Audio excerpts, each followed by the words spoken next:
I just kind of was like, okay, this is not the place where I'm going to grow because, there are not a lot of roles of this sort here. I didn't get it. So, there's not going to be another chance. And another thing that Phyllis Posnick told me, I remember she said, think about what you want to do because you only get to leave Vogue once.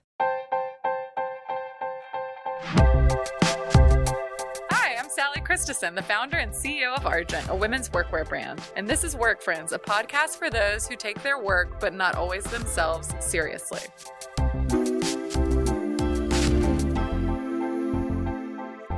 Work Friends. Today, I'm so excited to welcome Karla Martínez de Salas. Karla is the head of content for Vogue Mexico in Latin America. She's been at the helm since 2016, following an incredible lineup of fashion editorial roles at US Vogue, T Magazine, Interview, W, and more. An El Paso, Texas native of Mexican descent, Karla has been incredibly instrumental in helping to shape the all-too-often slow-to-change fashion industry. She notably was the editor who featured the first Indigenous Mexican actress on a Vogue cover in 2018, and she's been a staunch advocate for featuring a diverse range of voices in the pages of the magazine who shape fashion and culture across and beyond Mexico and Latin America. Karla is a gem and someone who's not only seen the fashion industry evolve in her multi-decade career, but has become a change leader in it. It's a pleasure to have her here to share her story. Now on Work Friends, Karla Martínez de Salas. Karla, welcome. Thank you for being here. We have been very excited about you coming, so I'm going to start with that. But we actually like to start with an icebreaker. Okay. We'd love to hear about your biggest oh no moment this week. What's gone sideways and how did you handle it? Oh no. Well, I had one this morning because we were doing something with Anna Wintour, and she's notoriously early. And so she moved our appointment an hour later, and I feel like I should have just been there at the time that she originally said because she's known to be early, and she was 40 minutes early, and I wasn't there yet. And I calculated like 30 minutes early I would be ready, but that was like, oh no, I'm on the subway still. What, is she understanding in that moment though? Yeah, I mean, I kind of just didn't address it. We just got to it, I mean, yes. I didn't want to waste too much of her time, so. And she's obviously really busy a week before the Met. For what it's worth, I was 40 minutes late to my first meeting. So I took the subway. What happened? Express subway, an extra stop.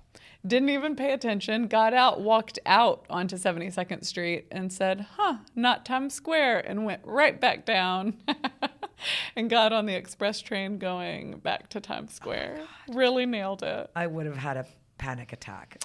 I normally would, and today I was lucky in that it just didn't. It was like low stakes in every regard, thank goodness. Okay, so I am so excited. We already talked a little bit about this, but I'm so excited to learn more about you and your upbringing, and would just love to hear about what childhood was like and what early examples of work looked like for you. I was born in Orlando. My dad was a doctor, so we moved around a bit because he moved to the U.S. with my mom in the late 70s.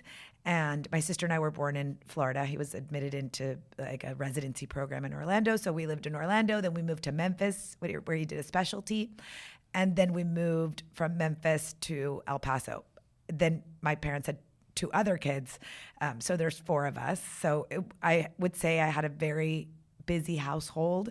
But to me, work was always, seeing my dad that, never had kind of a dull moment, literally. I can't even imagine what it would have been like with cell phones now being a doctor because, I mean, he was on call a lot. And so, if it was Saturday morning and he had to run to the hospital, that's the way it was. He was a heart surgeon. So he worked a lot, I would say. And my mom worked really hard raising four kids. And I remember when we lived in Memphis, they wanted her to give a Spanish class. And she gave a Spanish class, and we were the only two Mexican girls in the entire school. I think there was like one Korean kid. And they asked my mom to give the class, and my mom gave the class. And I was like, Mom, how much are they paying you? And she's like, not a single penny. And I remember saying, like, that doesn't sound fair. And my mom bought a lot of magazines, and she would have this magazine called Vanidades sent to her, which was like a very kind of Latin American woman's magazine, almost like a cross between Good Housekeeping and Glamour, you could say, like in that, in a weird way. Like it had like recipes at the back, and it was I loved looking through it. And my mom used to always say, look at the suit so-and-so's wearing, and look at what so-and-so, she was like, I think her style icons were Caroline, like Princess Caroline. I remember her always talking about her and about how great she looked. And that's kind of how I became interested in fashion. And I think my mom really liked fashion too, except she just had she was very practical in the way that, she was raising 4 kids. And my oldest sister and my younger sister are 12 years apart. So she kind of didn't get a break for a while. Is it all girls?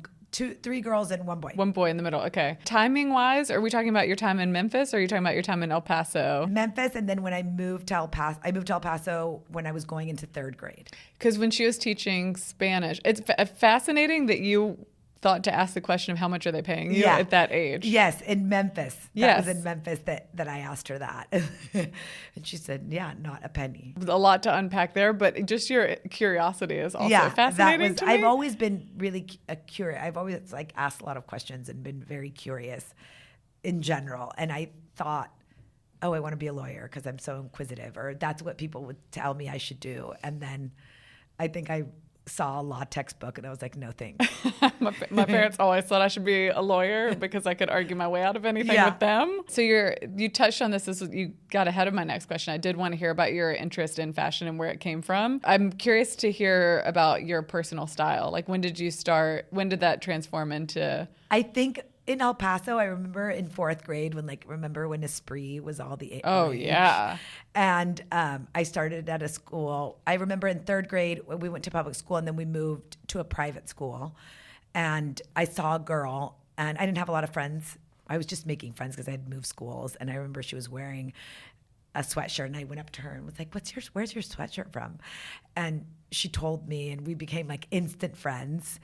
And I remember just El Paso's not necessarily like a city that's known for fashion by any means, but people were definitely interested in it. And that kind of, when you wear a uniform, you want to wear like some cool shoes or something to set yourself apart from everyone else.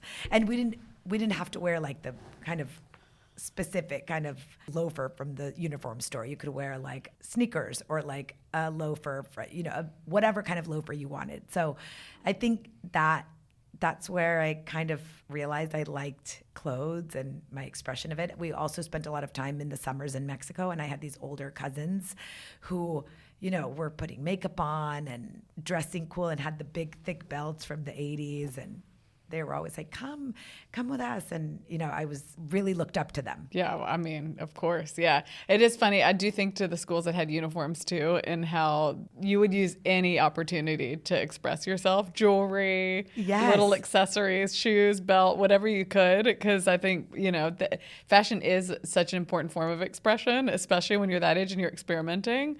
And I was never at a school that had a uniform. But I remember witnessing that in other friends. I know. I like the uniform, actually. I think level playing field. Yeah. Mm-hmm. I didn't want to think about what to wear in the morning. We kind of roll out of bed and just go. Totally. When did you connect the dots, or were you connecting the dots on my interest could become a career? Were you thinking that far ahead? I had no idea, because I just didn't know how big the fashion industry was. And to me, working in fashion meant either being a designer or working at a store. I had no idea what. Now, I knew I didn't want to be a designer, but I think it happened later on in college. I remember a friend of mine, her mom worked at the store, like the store in El Paso, the only one that had like Moschino, Versace, like Badji Mishka, like a lot of the 90s designers. And I remember her saying to me, my mom got me an internship at Nicole Miller this summer. And I was like, what? Like, how? How am I going to get my internship? This was my sophomore year going into junior year. And I remember just then, I would always buy magazines. My mom would always get mad because I would go to the grocery store with her, and she'd be like, I come out and I spend so much money because you buy and I would buy W in newspaper form, like Women's Wear Daily, and Bazaar and Vogue. And I remember just cold calling one of the numbers. I think they still have their like the designers and a number to call. And this girl answered and she was like, oh, where do you go to school? And I said, University of Arizona. And she said, me too. I know, she said, I'm from Tucson. Do you want to come up for an interview? No. Yeah. And I was like, of course. And I called my mom and she's like, what? It was like 1997. Like, you didn't go up to New York from Tucson. Had you been? You were there. You had that short stint when you were a kid, but had you been later? No. Yeah. Like, we didn't travel. I mean, there were 6 people to travel. So like summers, we just went to Mexico. We weren't traveling like people travel now. No, the world's so much smaller now. The world was a lot bigger when we were younger. Yeah, absolutely. And so I had never been to New York, and my parents let me go, but they called one of their friends from Florida that they, they asked if I could stay with one of their daughters. I like stayed with her and her husband, then boyfriend, in their apartment on Broadway. I slept like on their sofa. But I can even think about now if someone would have called me when I was in New York and been like, can my daughter, who you haven't seen in 18 years, come and spend the night at your house? And she was super nice. And I think he worked at Hachette at some point. So he kind of understood where I was coming from. And I got the internship and interned that summer at AFA, a showroom for like Moschino, Ferretti. And it was amazing because I saw like the buying offices. I saw buyers come in from different stores. Then I remember I saw a press person come in from W. And I was like, what is she doing here? And they're like, she's pulling clothes for a shoot. Can you help her? Someone has that job, So the next summer I called W, and again, someone picked up the phone, and this woman, Stella Angelakos, who I still keep in touch with. And then she moved to Condé Nast. Well, when W was bought by Condé Nast. And she actually hired me in my first job when I moved to New York. This is like a pretty atypical experience, I feel like, in these years. I feel like the summer jobs we usually hear about are like, I waited tables. Like, this is very exotic. I wish I kind of had that experience because I'm really bad with money, and I feel like having like waited tables or like been sent to work during college would have helped me a lot. Yeah, but this hustle, it's like, it makes sense, I think, for where you are now, too. Yeah. But it's also so glamorous. What were your parents thinking? What were you studying at school? I was studying marketing, and my dad was like, just get a business degree and then do whatever you want. Yeah. I kind of wish I would have studied art history, but I mean, marketing makes sense, like within the fashion world. And after those 2 summers, I definitely knew what I wanted to do. Yeah. I just didn't know if I wanted to move to New York right away. So my dad didn't let me study abroad. He was like, it's just not the right time. Like, it's really expensive. And I remember being so mad and like staying with I was like, nobody's staying this semester. Of course, everyone, Yeah. Nobody is like, absolutely not true. I had plenty of friends that didn't study abroad, and I made new friends at school. And so I remember he's like, if you want, after you graduate, you can move to Paris for 3 months. So I did that after I graduated. I lived in like this amazing apartment in Paris, and I interned at IMG Models when IMG was like a tiny little company. And I was like, I definitely don't want to book models or talent in my life. But it was a great experience. And then my dad was like, are you ready to come home, or can you find a job that pays you a little more? So I got a job that paid me a little more at Hearst in Paris, like when they had a bureau there. And it was amazing. I mean, it was when Kate Betts had taken over after Liz Tilberis passed away. And it was a really interesting time because she was, making changes with the photographers they worked with. So she worked with, Craig McDean, David Sims, like all very young, Inez and Vanud. And I remember I would like pack up the shoots for like Berlin, or even once I took, I packed up a box that was going on the Concorde because it had to be there, by the next day. Oh, yeah. Another time. But it was amazing. And then my dad was like, okay, you need to get a job, like a real one, and you're not going to be hired in France. So go anywhere where you can work. So I moved to New York, and then I started working at Mademoiselle magazine. Yeah. Like here around the corner. Cool. I can't ever come here without thinking of going to that Condé Nast building there. Yeah. To me, it's just like the place where everything started. You said that you knew what you wanted to be. What was that after all your experiences in New York? A fashion editor. Yeah. Okay. I assumed as much, but I wanted to hear you say it. I mean, you touched on this a little bit, but I mean, fashion, I think it's consistently been a very competitive industry to get into. So for actually getting hired, you spoke to how you got your internships. For actually getting your first job and getting hired, did you find that to be competitive at all, or did your resume hold up? I did. I guess I didn't realize how many people were probably applying for those jobs. And I remember one of the places where I went to, the woman looked at me and said, how does a girl from El Paso, Texas come to, move to New York and want to work in fashion. And I didn't understand that at the time, that I kind of felt like her question was really condescending and racial profiling. Yeah, because it sounds it. Yeah. And, I just told her, I said, I am really excited by fashion. And I think in her defense, I guess, there were probably not a lot of candidates that looked like me or just kind of randomly came through, their pool of interviews. And I think, I was not someone, I didn't go to an Ivy League school. I wasn't recommended by someone.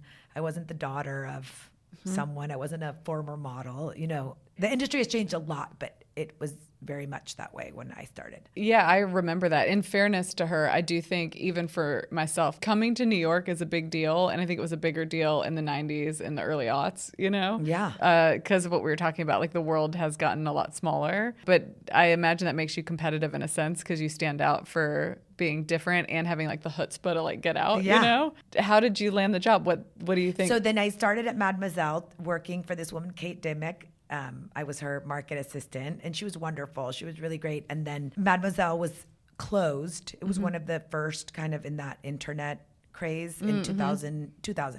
And I went to Elle, and I worked for this wonderful woman named Sue Owen, who I'm still in touch with. And then I remember Nina wanted me to be her assistant, Garcia. Yeah. And Sue was like, well, I have to let you go. And I was Nina's assistant. And I always tell her I was probably a horrible assistant because I wasn't very good at like putting the car and, I would switch numbers up and there was another assistant. There were two assistants. And I always feel like every time I watch The Devil Wears Prada, like I understand, like there's a rivalry between two assistants always. And I was there for almost a year.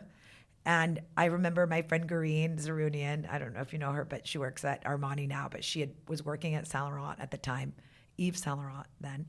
And she said to me, they're looking for someone at Vogue. This woman named Wendy Hirschberg, she's had a couple assistants. You're probably not going to get the job, but I'm recommending you anyway. So I went to my interview and I met Wendy Hirschberg and Grace. And then I got a call from HR and they're like, well, the final step is to come meet Anna. So I had my interview and I remember getting a call from the HR woman and, them offering me the job. And I started in January 2002. Were you intimidated by this meeting? Yeah. I mean, yeah. Yeah. I remember I went out and bought a skirt from I had a skirt from Olivier Teskin's and I bought a turtleneck. I think I returned it because it was also not the time where you had certainly not Rent the Runway. And it was like Gap, J. Crew, Ann Taylor. And then things got expensive. Yes. Like there was not Zara or anything like super fashion forward that was affordable. I mean, I think that is one of the hard things about breaking into that industry is that the salaries are lower in the entry-level jobs and you're in fashion. Exactly. And you're expected to look the designer part. clothes. Totally. And, I remember I had these shoes from Pierre Hardy that I had bought in Paris. I still have them in my closet. And I still have the skirt too. And I got the job and I remember starting, Wendy was like, here's your if you want to keep your resume, it said like, Wendy, please see me, AW. And it's like, I wonder if it was that meant like, what that meant. Like, let's discuss the person you want to hire. But it was amazing experience. I mean, it was 4 years of really hard work. And then Wendy left and Virginia Smith came. And then I went to work for Elisa Santisi. So I have to say it was like a master's and a lot of the people that I met there are still really good friends. And now they're my colleagues. So I find, that experience to be one of the best. I think every experience I had, but really that one kind of paved the way to do other things. Two directions I want to go in. One is just, I'm curious to know what you were wearing. I want to hear the extension of that because yes, you're expected to look the part. And how did you navigate that? And was it stressful? Yeah, I knew. And then I also knew that she didn't like all black. So I bought like a rust colored turtleneck. And I remember my roommate had a coat by Costume National that she had just bought at Barney's. And she was like, wear this. And I wore that. I can't remember what bag I wore. And then just like a black pencil skirt. I straightened my hair. There was that's really such a thing as like blow dry bars. So I was like doing my own hair and just these like little kitten heels. And it was I mean, what people were like, be prepared to talk about what you do on the weekends, what books you're reading. And oh, it's so intimidating. Yeah. Yeah.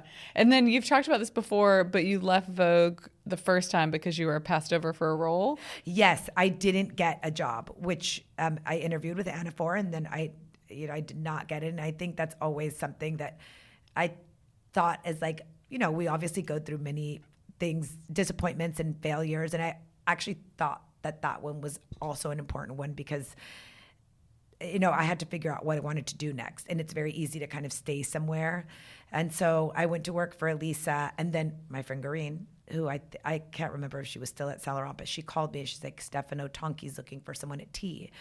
And, he's the chicest man and the magazine's going to be great. And I went to interview and I met with Anne Christensen, who had worked with Grace Coddington at Vogue. And I got the job, but a few months after they had interviewed me, and apparently they offered the job to someone else and they declined. And I remember being in I think I was in Mexico on Labor Day, and they said, oh, we want to offer you the job. This is the salary. And I said, can you do this much? And they were like, is it a make or break situation? And I was like, no, I was so scared to say no, because I really wanted the job. But, those are things that we learn that, you have to ask for what you want. Totally. And it was great. I started a few weeks after that. And so they didn't come up, I assume, on salary. Yeah, they came up a little. Oh, okay, good. And it was amazing. It was also right around the corner from here on 43rd Street until we moved into the beautiful new building. But it was an amazing experience because it was not just fashion. That's where I kind of learned about lifestyle and design and art. And Stefano literally knows so much about art and culture to different than Vogue. Like Anna at Vogue, we covered a lot of theater and movies, and at T it was more, contemporary art and design before people were so into furniture. I feel like he was into it years ago. Yeah, it's one of those where hindsight's 20/20, and you're probably happy everything worked out the way that it did. Yeah. But I am curious to know how you handled what you said it was disappointment of being passed over for the role that you put your. I kind of just fretted about it and probably cried on my own, but then was like, okay, I have to figure out what's next. Yep. And other girls at the magazine were also passed over for different roles. And I remember Lauren Santo Domingo was my coworker, and she was passed over for a job that she wanted. And she's like, I think, this is a message that I have to, move on. And I remember she left, I think, to work at Carolina Herrera. But I think every experience that you have, good or bad, I think helps you think about things and put things into perspective. And I think that helped me give me the push that I needed to pursue other opportunities. Yeah, totally. Yeah, one of my favorite sayings is it's good to have a short-term memory in business. And I feel like it does sort of apply here because you didn't hold a grudge or take it personally or not, loop back. No, I just kind of was like, okay, this is not the place where I'm going to grow. Yes. Because this was the role.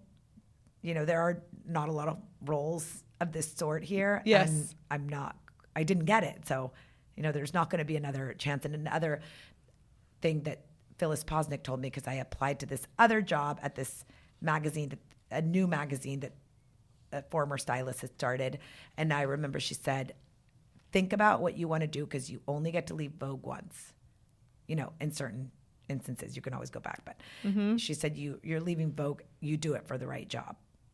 And I didn't take that job, and the magazine closed a year later. Mm-hmm. So then I took the right job, and I thought I always remember that, and I always tell people that too. It's good advice, yeah. Spring means one thing. It's time to say yes. Yes to outings, yes to RSVPs, and yes to spontaneous opportunities. Argent Spring Summer 2025 collection is prepared to equip you for it all. The season's newest arrivals are ready for anything, with a collection of suiting and separates that are as versatile as you are. Explore captivating colors like orchid and lapis, and chic new neutrals in smoke and fern. Plus, shop incredibly lightweight linen styles that keep you looking and feeling effortlessly cool no matter what the season has in store. Explore all the latest spring arrivals at argentwork.com, or come visit us in stores in New York City and in Washington, D.C. Happy shopping.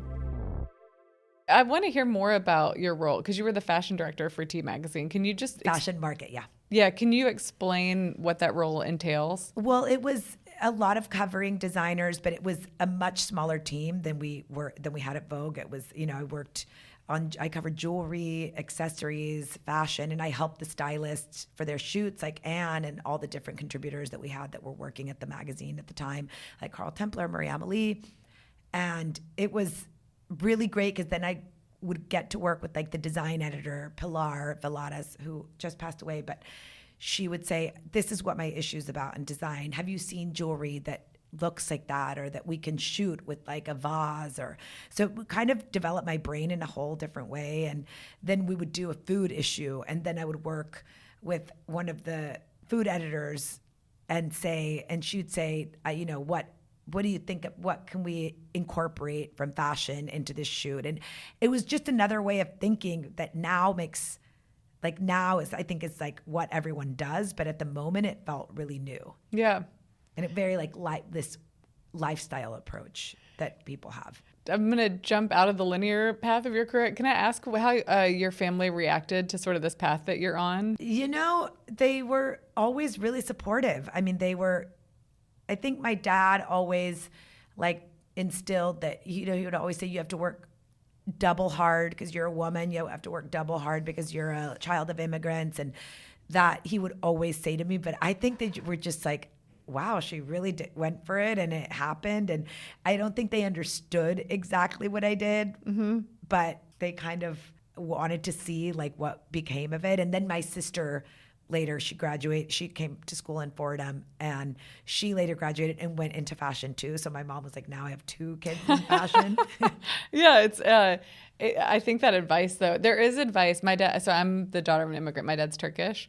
He certainly instilled similar advice, but there are some things that just transcend industry, that like they can just understand and speak from a place of wisdom and experience. Exactly. It's very helpful. So you went back to Vogue to bring it back, which Yes. we've sort of danced around. Yes. How did that come about? Oh, wait. So I went to the New York Times, and then Fabian Baron called me, and he had just gone back to interview. I think he had left for a minute, and then someone else came in, and then he went back and he's like, I'm looking for a market director. Do you want to come? And I remember Stefano saying, Karla, they have no money and they don't pay their bills, and be careful because it's like the expectations of Vogue with the budget of a high school newspaper. Alex Brown said that to me, and she was absolutely right. But it was an amazing experience because I got to work with Karl and Fabian, who are geniuses and visionary. I mean, Fabian, I would like look at him on the masthead when I was a baby and, look at Bazaar and was so in awe of everything that he did and the logo and the design.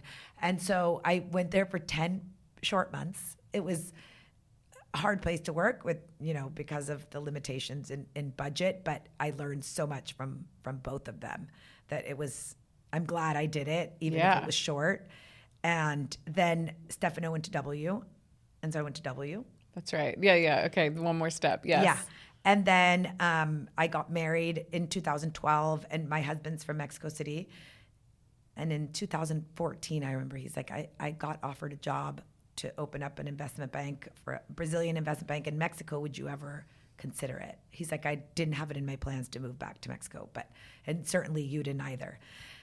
And I remember telling my mom, and my mom was like, I sacrificed everything to, leave my family to move to the U.S. And now you're telling me you're going to move to Mexico, because everyone would say, oh, you're moving back to Mexico. But I actually never lived there, which was interesting because I grew up in El Paso, which is like Mexico, but not, sounds like Mexico, but very different. And, I think he's very practical and, explained to me like, this is the salary, this is, we can say. And he was like, and we can keep our apartment. If you're not happy, we can move back. So we moved. He came a few months before, and he never told me that he was miserable, which was, he was like, it was really hard to move back. And in 2000, I worked for Edward and in full at W. And I remember I told him, and he immediately told Jonathan Newhouse. And so I got an email. I'm like, Edward, don't say anything. Thursday. And by Friday, I had an email from the CEO of of Condé Nast in Mexico saying, I'd love to meet with you. I heard you're moving. I'm like, Edward. And she said, I don't have a job for you now, but let's keep in touch. So we kept in touch. And finally in 2015, I moved. I also had twins. And I remember in August, they sent me an email saying, we would love to interview you for a job we can't disclose in November. And I said, oh, I'm due in November. But what day? November 23rd. I said, well, that's my due date. But if I'm not in the hospital, I'll see you there. And my daughters actually arrived earlier and they were in the NICU. So no way. I actually, I had to leave the NICU. And so yes. I was actually Stop. free. Oh, that's incredible. Yeah. So I went to the interview and then found out I got the job in January. So a few months later. And that was, 2016. So I started in May. But then the irony of the whole thing was that my husband lost his job. A month later, they decided to close the bank. So I had just signed a contract, and then a month later, the job that we moved there for was no longer. So that kind of pushed him to do something on his own, which he wouldn't have done here. And then he said, I want to support the decision you've made, so, let's stay. So we stayed, and I started in May 2016. And what was the role you were hired? Editor-in-chief. Of Vogue Mexico and Latin America. Of both? Yes. Right away. Okay. Yeah. Oh, I didn't realize you got hired in for both. Okay. Can you speak to the difference between those publications? Yes. In theory, they probably should be more different because it's obviously very different. Very different culturally and seasonally. But we do both with one budget, so it's hard to differentiate, to change things too much and to do two different covers. Like a lot of the Mexican singers and celebrities and models kind of transcend and vice versa. So we changed the language a bit, but if there's like an art exhibit in Colombia, we would cover that in Latin America. And if it feels almost like too Mexican in a way, we'll only cover it in Mexico. But we kind of mix a lot of the content. We change certain words. We change the way we call what we call like blazers. And so we close Mexico always first, and then we tweak the language for Latin America. And then if there's different covers, we'll obviously switch the covers. Like for June, we have two different covers, but for May, we have Bad Bunny on the cover of both. I saw that, which is very exciting. Can you speak to, because now it's been 9 years? Yeah. Can you speak to what the magazines looked like at the time, and did you come in with a different perspective? Yes, I think, it was a magazine that there was, it felt very Latin American too. I think they were doing like a lot of support to Latin American designers. A lot of the talent was international, and I don't think they were shooting so many Mexican or Latin American celebrities. And I think at the time, it was 2016, it was a hard year politically. Mm-hmm. And I think there was a lot of bad press on Mexico and on Latin America. And so I think there was, an introspection on our part of saying, okay, if we aren't putting the Mexican models on the cover, or if we aren't doing, the Colombian model on the cover, so who is? So we started to go towards that direction, less syndication, which back then they called it syndication, which is like when you pull stories from other Vogues. And it was a lot of American Vogue. And, we felt like the reader could already buy American Vogue, or, she was well-traveled. And so we wanted to produce a lot more local content. So we were doing that. And then obviously digital changed everything. And we went through a couple digital editors to the one that we currently have now that started off as an intern 3 years ago. And she's just been amazing at increasing our numbers and content, our time spent on the website. So that's been really exciting. Yeah, looking for that startup mentality probably. It's so fascinating to watch what you've done, in my opinion, because fashion has always dictated beauty standards. And when you're syndicating from American Stories, like you're setting that as the standard. And I feel like you've really pushed the needle. What I'd love for you to talk about is featuring the first Indigenous Mexican actress on the cover of the magazine. So that was pitched us in 2018 for the January cover. And it was Alfonso Cuarón's movie with Yalita Parisio. And when they first said to me, oh, let's do Yalita, I was like, who is Yalita? How am I going to put someone that I don't know on the cover and that no one knows? It's going to get like -0, Instagram likes or social views. And then I came to New York for Fashion Week, and I remember like a bookings editor saying to me, "Oh, you would never put her on the cover." And I said, "I wonder why she said it in that way." And then I thought about it. I was like, I know why she said it. It's because it's not like she didn't look like Jennifer Aniston or, like what you would think of when you thought of like a Vogue cover. And I called my office and the editor at the time, this girl, Regina, and I was like, book her for the cover. We have to do it. We got a Mexican photographer, a Mexican stylist, and it was important that she felt comfortable with the team. She had never been photographed for a magazine. And this happened in October. It was for January, and we released it in December. And it was the most comments, website click that we had ever in the history of the magazine. And I think what it meant to do something so different in Mexico and so important culturally was just amazing. Like after that, I felt like, God, if I quit, it's okay. Like I've done something so important for not only the Indigenous community, but I think the fashion and beauty industry in Mexico, because since then, I think there was a change in the women that were represented. When you in Latin America, I feel a lot of the times, even when it comes to fashion, things that people buy and consume, it's almost as if American and European things are better. Just a clothing example, like, those, the huipil, the Mexican kind of dress. Mm-hmm. Yeah. Yes, a few people wore them, but then, a designer from Europe came, bought them, made them like super popular. And that's when Mexicans started wanting to wear them. Mm-hmm. Like it had to be better.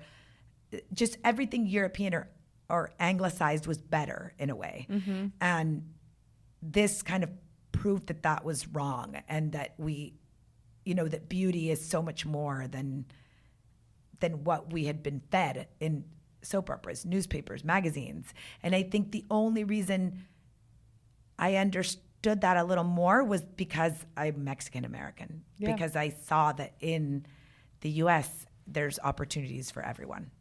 And in Mexico I didn't see that. Yeah. And so I think that's why it was so important. Yeah, I mean, I love the success of that cover too. It gives me chills to hear that, and there's a source of pride, I would imagine, for everyone that saw that cover. And has that allowed you? Does that sort of open the door for new opportunities, new coverage, do you get pushback to this day? Have you seen an evolution in the response? Not really. I got pushback on that cover. I remember. My boss at the time was like, "What's your plan B?" I said, "There is no plan B. Like this is it. This is what we're doing." And I couldn't even believe that I was being questioned about a plan B. Did you feel risk with that? Did you have any sort of fear with that? I was more worried because I was worried that people didn't know who she was, not that she was the first Indigenous woman necessarily. And I remember a friend of mine also grew up in El Paso, texted me and said, "Thank you for putting someone who looks like me on the cover."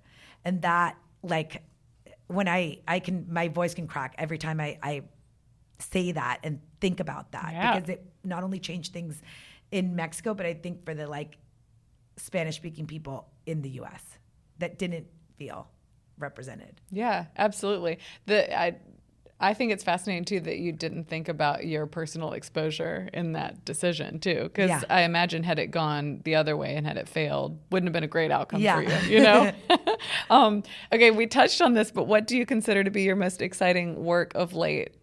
We talked about Bad Bunny, so I don't know if it's that. I would say Bad Bunny was really exciting, and it was the first time we put. He had been on our cover 5 years ago, but with Joan Smalls, and we decided to do it just to coincide with the Met, and there's 4 men hosting it, and we were like, what does that look like? What does the Latin American dandy look like? And I think there's a lot of cultural influences in Harlem through the Spanish community and the Afro-Caribbean, which I'm not sure if they're touching on the exhibit, but I felt like there's a lot of Caribbean influence in New York. And I think he's such a great example of a global Latin figure that has really broken so many boundaries lately, through his work and what he's done. And that was amazing. And then we just shot this Argentinian singer named Kazu. And it's been, before Bad Bunny, it was the most successful cover since January 2024. Incredible. What opportunities do you see in your role with the magazine? Well, I think, just to highlight Latin American Continue talent. doing that, I think we just shot also Marcelo Hernandez, who's love him, SNL. Yes, and it came out today. But love him. I think it's the opportunity to highlight people not just in Mexico and Colombia, Argentina, but here in the U.S. that are doing really interesting things, and people love him. And I think also there's an opportunity to share content globally.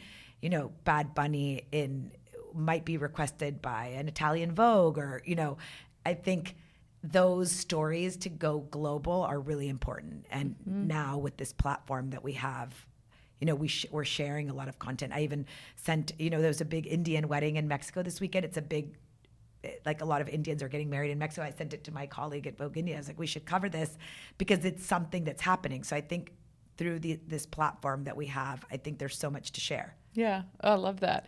Can you leave us with some advice? What does it take to work as a fashion editor in 2025, and how is it different from when you started your career? Very.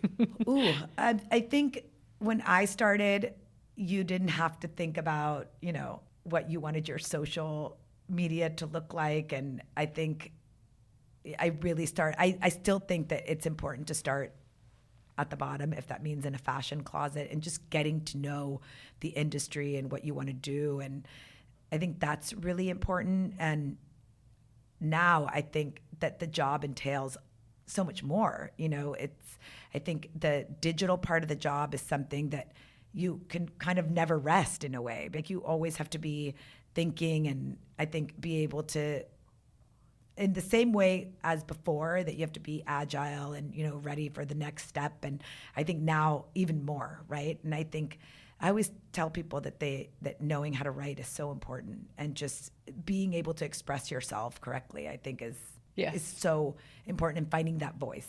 Yeah, I don't envy the current generation entering the workforce. I think you see, they just have access to information in a way that we didn't, and a pressure through social media that we didn't have. But that work ethic is something that is, in my opinion, like an arbitrage opportunity. Yeah.